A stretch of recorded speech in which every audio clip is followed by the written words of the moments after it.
Kaya naman, speaking of medianoche, and of course, sa pagsalubong sa 2017, kailangan handa na rin ang ating pagkain. Kaya naman, live mula sa ating kusina, makakasama natin Miss Diane Medina. Good morning! Good morning, Jules! And of course, Audrey, good morning to you guys.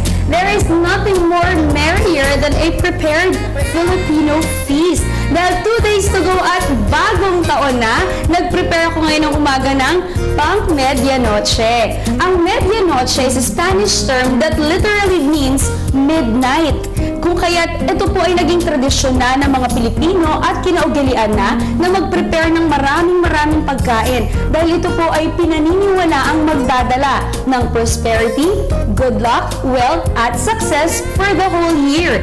At kung mapapansin nyo, itong mga pinrepare ko po sa inyo ngayong umaga ay mga pang medianoche. Kung mapapansin nyo, ito po ay round shape o bilog.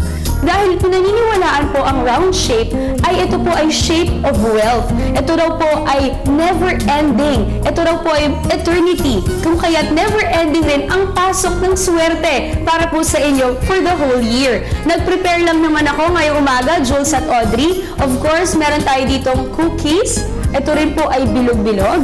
Meron tayong sapin-sapin. At syempre, hindi mawawala ang hamon.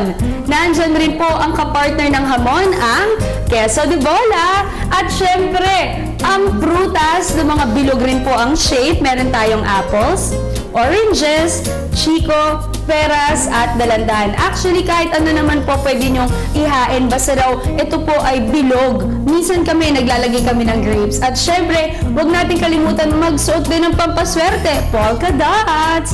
Mamaya titignan na natin ang mga pampaswerte itong pang medianoche. Back to studio muna.